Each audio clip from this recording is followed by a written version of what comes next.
Et salut YouTube, on se retrouve pour un nouvel épisode de Ça fait réfléchir où on va parler cette fois de la conclusion du livre Que fait la police et comment s'en passer de Paul Rocher. Ça va être beaucoup de lecture plutôt que du résumé parce qu'on va essayer de s'en tenir à ce que dit l'auteur. Au terme de cette exploration du mythe policier, il apparaît que l'emprise policière sur la société exprime avec franchise la nature autoritaire de la phase néolibérale du capitalisme. Cet étatisme autoritaire n'est toutefois pas le résultat d'une juxtaposition venue en quelque sorte pervertir un ordre social antérieur, supposément harmonieux. Il exprime au contraire les contradictions contemporaines de l'État capitaliste. Produit de la crise du Fordisme, avec son lot de violences policières, il rencontre des difficultés croissantes à faire adhérer les masses populaires à la redistribution des richesses à l'envers. Reste donc l'option policière qui, de par sa forme sociale même, se montre tout aussi singulièrement imperméable aux revendications populaires que disposée à suivre et à prolonger la radicalisation de la classe dominante. La question de la voie de sortie de cette normalité violente se pose alors avec acuité. Grosso modo, ce que ça nous dit, c'est que le problème de la police sous le capitalisme, elle date pas du néolibéralisme. Par contre, le néolibéralisme accentue les phénomènes qui sont à l'œuvre.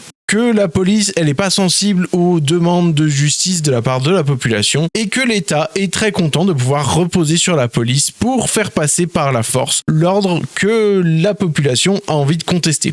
Ça pose la question de comment sortir de ça. Et une première sous-partie de cette conclusion, c'est se dire, est-ce qu'on va abolir la police pour abolir l'ordre établi ? Comme le note Christian Williams, un des précurseurs du débat anglophone sur l'abolition de la police, le fait que la police fournit un service important à la société, la protection contre le crime, elle ne réalise pas cette tâche de manière particulièrement performante ou juste, et ce n'est pas sa fonction principale, mais elle le fait, et cela lui apporte de la légitimité. Même des gens qui ne l'apprécient pas ou la craignent pensent souvent qu'ils ont besoin de la police. Il prolonge son raisonnement ainsi, parce que l'État utilise cette fonction de protection pour justifier sa propre violence, le remplacement de l'institution policière n'est pas seulement un objectif de transformation sociale, mais aussi un moyen de l'atteindre. Concrètement, la police, elle a plein de rôles et parmi ces rôles, elle en a un qui est utile à la population, qui est supposément de la protéger du crime. Et c'est ce rôle qui est toujours mis en avant pour dire, vous voyez, on peut pas se passer de la police. Alors qu'en réalité, ce qui est contesté dans la police, c'est bien le fait d'imposer un ordre social particulièrement injuste.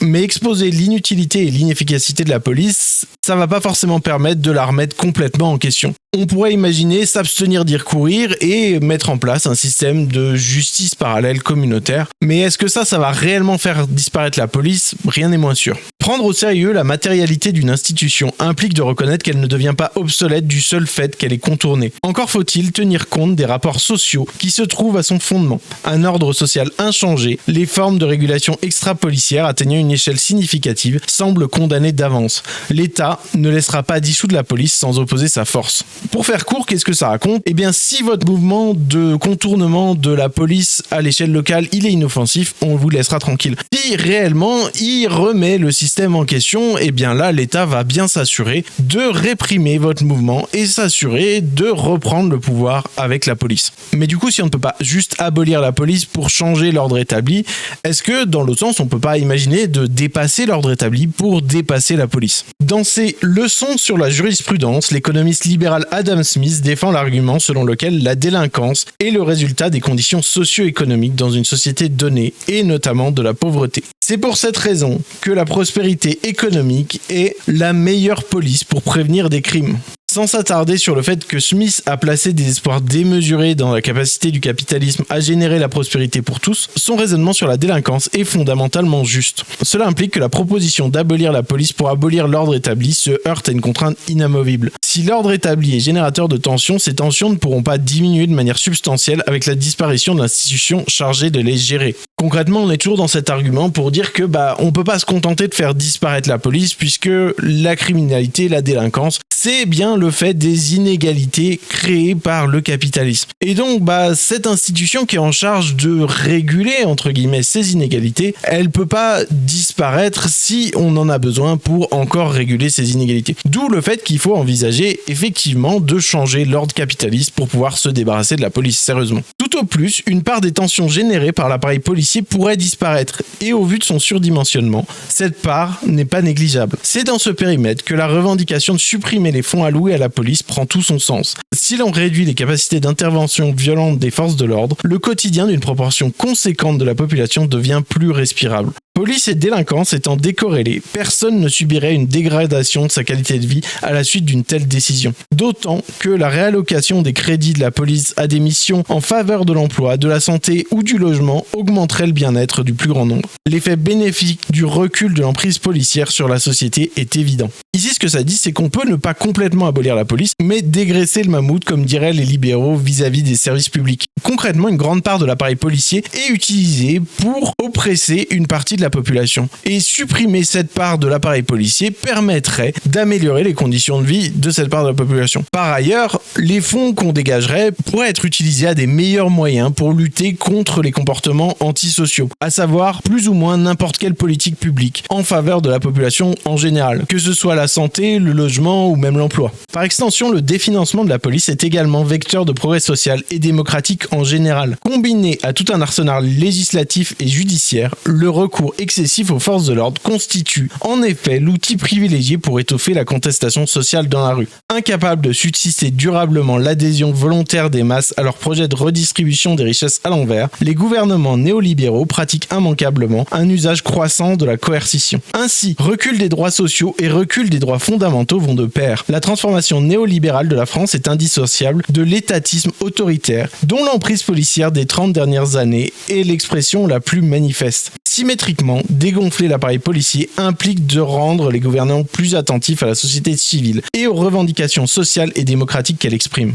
Si l'État y tient grâce à la violence de la police et la coercition des masses, eh bien, en enlevant une partie de la police, ça veut dire que l'État va bien être obligé d'écouter la population. Concrètement, si vous avez moins de policiers, moins de CRS, eh bien, quand l'État y voit une manifestation d'ampleur telle que les gilets jaunes, les manifestations contre les réformes des retraites ou même les révoltes urbaines vis-à-vis de l'assassinat de Naël par la police, eh bien, l'État il va vite être obligé d'être un poil plus attentif aux revendications populaires. Enfin, couper les budgets de la police aura pour effet de saper les expressions les plus extrêmes de l'appareil. Moins la police est centrale dans l'arène politique, moins elle est susceptible de façonner le cours des choses. De ce point de vue, l'évolution actuelle en France ne manque pas d'interpeller. Alors qu'un certain nombre de villes américaines ont effectivement transféré une partie des dépenses auparavant allouées aux services de police vers des programmes sociaux à la suite des manifestations Black Lives Matter, notamment en réaction au meurtre de George Floyd, rien de tel n'a vu le jour en France. Au contraire, en 2020, le schéma national de maintien de l'ordre et la loi sécurité globale ont étendu les possibilités d'intervention de la police, dont les effectifs déjà situés à un niveau historiquement inédit ne cessent de croître. Reste néanmoins, et c'est fondamental, la part de tension qui résulte du fonctionnement normal de l'ordre établi et qui, à travers la persistance, ne serait-ce que fragmentaire du mythe policier, est susceptible de générer le sentiment d'un besoin policier. Dépasser la police semble donc nécessiter d'abord un changement de société, mais prendre en compte la logique propre de l'institution policière. La forme police invite simultanément à se méfier de l'idée que la fin des rapports sociaux de propriété capitaliste sonnera mécaniquement son glas. Si on arrive à remettre en cause l'ordre établi en retirant des grandes parts de la police, il faudra quand même aussi arriver à dépasser le mythe policier qui justifie la place de la police dans la société. Ces mythes qui sont basés sur absolument rien, mais juste la justification d'un besoin de la police, qui est une manière de forcer l'acceptation de la population à cette oppression faite par l'État via la police.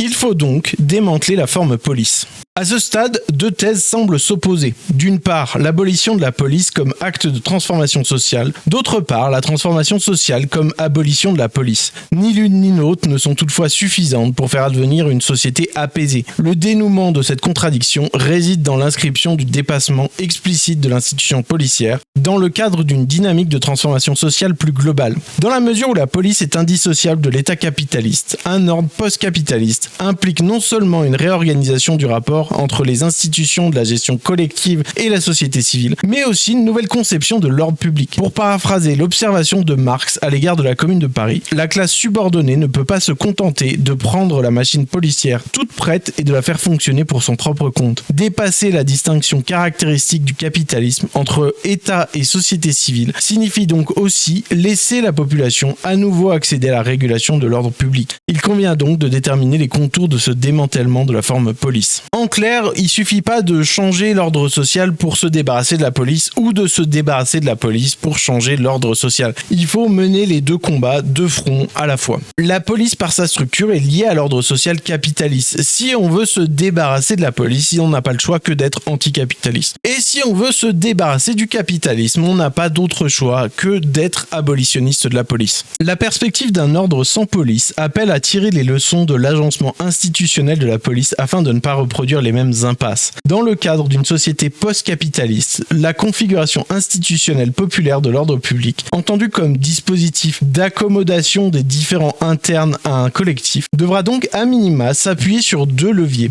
qu'on peut déjà entrevoir dans les expériences historiques de l'ordre extra-policier. Comme nous y invite Boaventura de Sousa Santos, le propos n'est pas de prétendre que les exemples d'ordre sans police représentent le modèle définitif à adopter, mais plus modestement qu'ils offrent un aperçu des constituants de l'ordre d'une société libérée. À rebours de toute particularisation de l'État, la nouvelle régulation ancrerait organiquement l'ordre dans la société civile. Le levier principal de cet ancrage est la rotation. Au lieu d'un métier concentrant des pouvoirs excessifs, la prise en charge de l'ordre devient une simple fonction, assurée à tour de rôle sur une base pluri ou pas annuelle par la population dans toute sa diversité. Ce type d'organisation mine le développement d'intérêts propres de l'institution puisque personne n'y reste durablement. Les incitations à préserver l'appareil au détriment de sa fonction sociale s'évaporent du fait de l'impossibilité d'y faire carrière. À l'inverse, la rotation favorise la diffusion dans toute la population de connaissances relatives aux possibilités d'intervention et aux lignes rouges à ne pas franchir par les chargés de l'ordre populaire. La rotation contribue ainsi à déconcentrer le pouvoir jusqu'à un seuil permettant la régulation de la disconvenance intersubjective, mais rien de plus. De la même manière, toute velléité de former un groupe d'intérêt en faveur de dépenses publiques économiquement inefficaces et socialement nuisibles, dont l'emprise policière actuelle est l'expression, se trouverait empêchée. La rotation coupe court à l'émergence d'un esprit de corps et participe par ce biais à la lutte contre le racisme institutionnel. Le traitement discriminant d'une partie de la population serait sensiblement découragé dès lors que les personnes en charge de l'ordre anticipent le fait que d'autres prendront leur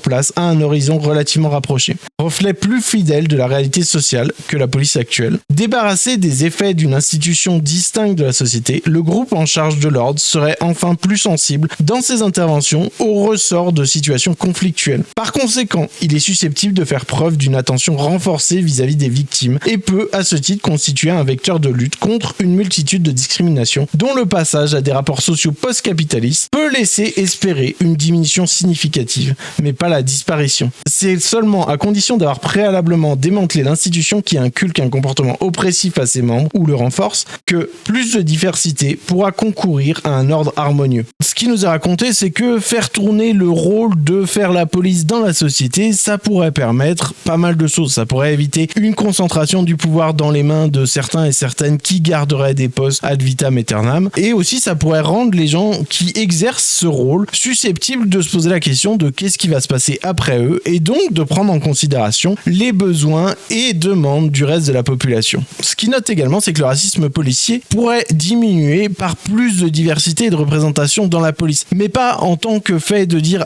dès qu'il y a de la diversité et de la représentation, ça suffit à régler le problème du racisme, mais parce que une fois qu'on a éradiqué le problème de l'esprit de corps et de la formation d'un corps qui se considère comme à part de la société avec ses idées et ses principes ancrés dans son fonctionnement, alors la rotation des rôles peut permettre effectivement la rotation des idéologies. La responsabilité des personnes temporairement chargées de l'ordre devant la communauté locale est un autre levier de la régulation populaire de l'ordre. À la différence de la police de proximité qui exploite les connaissances locales contre la communauté, le principe de responsabilité impose aux dépositaires de l'ordre de rendre des comptes devant la population. Loin de toute politique du chiffre, leurs interventions doivent concrètement contribuer à une vie collective harmonieuse. Ainsi, une force d'interposition existe, mais le terme « force » ne renvoie pas nécessairement à l'usage de la violence, plutôt à un collectif personnifié qui peut intervenir d'abord en tant que médiateur. Contribuer à une vie collective harmonieuse implique aussi de réserver à la communauté locale des moments réguliers pour lui permettre d'exprimer son appréciation de la régulation de l'ordre et, en cas de manquement, de sanctionner l'auteur, non pas pour le punir, mais pour le conduire à prendre ses responsabilités vis-à-vis de la victime et de la société. La responsabilité devant la population rend obsolète toute police des polices, dont l'impact sur la conduite des personnes qu'elle est censée surveiller est de fait proche du néant, voire négative.